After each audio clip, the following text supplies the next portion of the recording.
Good morning, students. It's Tuesday, March 24th. Happy to be with you. I was hoping to get this done a little bit earlier, but we just got done with a virtual staff meeting, so that was kind of cool. First one to do that. Be watching for some things that will kind of help streamline things by next week. A couple messages that I wanted to pass along to my AP Psych students. AP US history students, you probably have found out about this already, and maybe you've heard about it in social media or somewhere. But the AP test has been some changes made to it. The College Board has decided a couple things. First of all, it's going to be a take home test. So you're going to be able to do the AP test at home now. It's going to be shortened to 45 minutes, and it's only going to be free response questions. It's only going to be an FRQ. So for our sake, that's great because we've been working on FRQs this whole time. We're very familiar with them. Other students in other parts of the country, maybe not necessarily, but you're in good shape. However, if you think that you just don't really want to try to, you know, get your score based on FRQs, the AP board has decided to give you refunds without penalties if you choose not to take the test. So if you've already signed up for it and just think, I don't want to do a test at home of a FRQ, you can get a refund for it. Luckily for us, it's also the College Board has realized that most schools in the nation didn't get through all the content. We were right on pace, and so they are actually cutting off the material that will be tested up to exactly where we stopped. So through the motivation, emotion, and stress units, that's as much as they're being tested, that will be tested on. So right now what we're doing, this content on treatments, disorders and treatments in social psychology, that will not be tested. However, it's still really important information.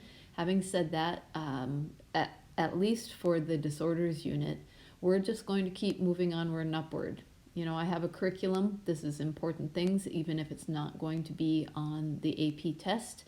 So we're just going to move forward with that. Once April 3rd comes around, and April 3rd is the day when the College Board will release exactly what the FRQ is going to really be formatted like and what it's going to look like.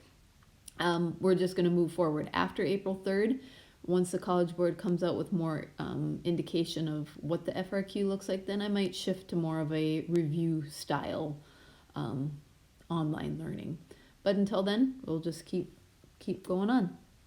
So let's move to mood disorders. When we talk about mood disorders, we're looking at really depression and bipolar disorders.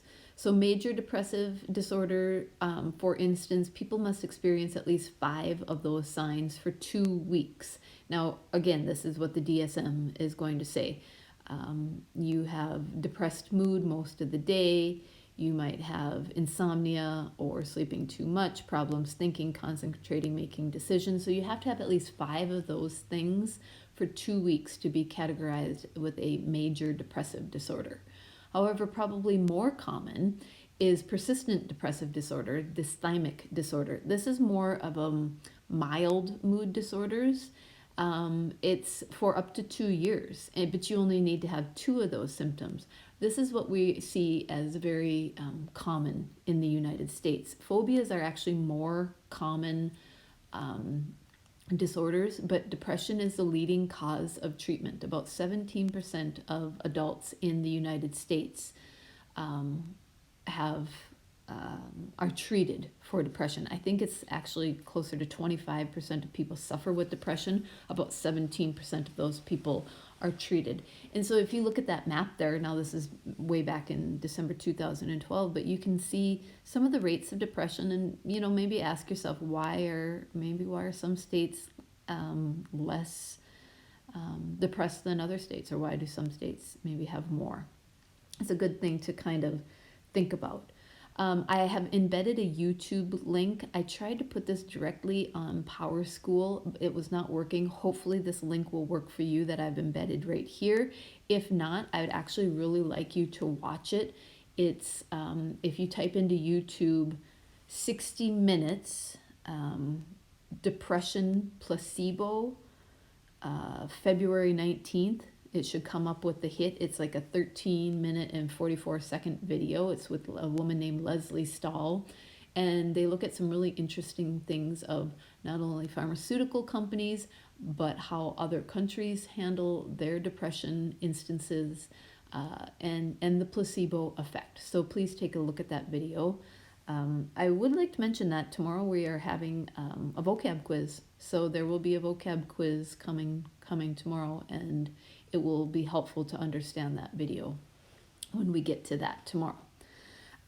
Before we really even move on, well, I can talk about this depression as a vicious cycle. So what we see is we have a stressful experience, like right now. I think we're all very experiencing stressful experiences. I myself am going through this. It's weird. Like sometimes I'll be fine. I'll be, I got it together. And then there'll be other times either I'll read something, or sometimes there's not even like a reason, and I am just I am lost and sad and angry and confused, and I kind of have a breakdown. And then I get over it, and I realize, oh, I gotta go make dinner, or you go feed the dog, or you do whatever you have to do. But we're in a really stressful time. If you are freaking out, that's okay. It's quite normal.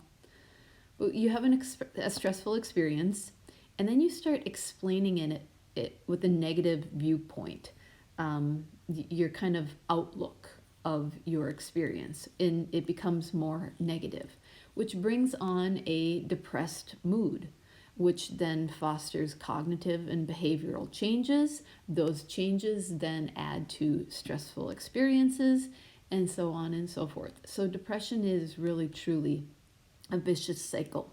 So right now I want to take a little, a moment to just do a word association. If you can about imagine, I would probably say, okay, take out a piece of paper right now. We're going to do a little activity, and we're going to make it really short and sweet. But I just want you to think about this. So I'm going to say some words, and I want you to think about a past experience that you associate with these words. Don't write anything down. I'd probably have you write something down, but just think about the word. Think about a past experience that you associate with the word. So the first word, train, Train. Think of a past experience with the word train. The next word, wood, Wood.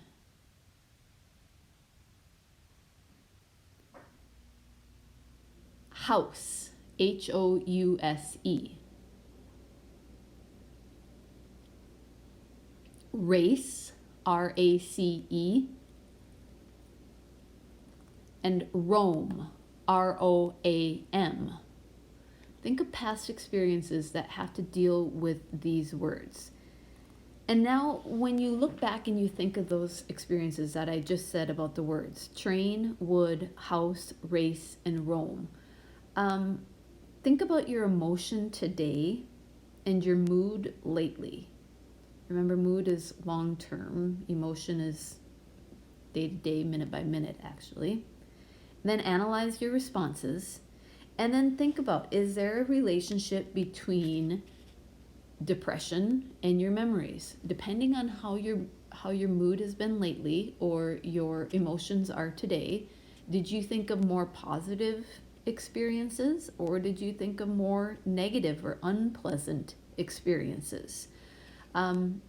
Depression can be a vicious cycle, and if you have a lot of unpleasant memories, maybe that gets into the negative explanatory style of whatever those words happen to be, and that really brings on a depressed mood. So as I said, please watch that video that I posted, and think about how depression can lead to more depression, and maybe what we can do to help ourselves, if that's allowing ourselves to be in those moments of freaking out, and then doing something like going for a walk or crying it out, trying to change tasks to be more productive and just do something else to get your mind off of it. What can we do to help ourselves get out of a cycle of depression? And do understand that sometimes you can't. You can't. You cannot make your neurotransmitters respond the way you would want them to. It doesn't matter how much will and motivation you have. Sometimes that takes a medication or therapy or a combination of both. So I'm going to stop it right there for the day. Have a great day. Know that tomorrow we are going to be having a short quiz that will be posted on the assessments on Haiku.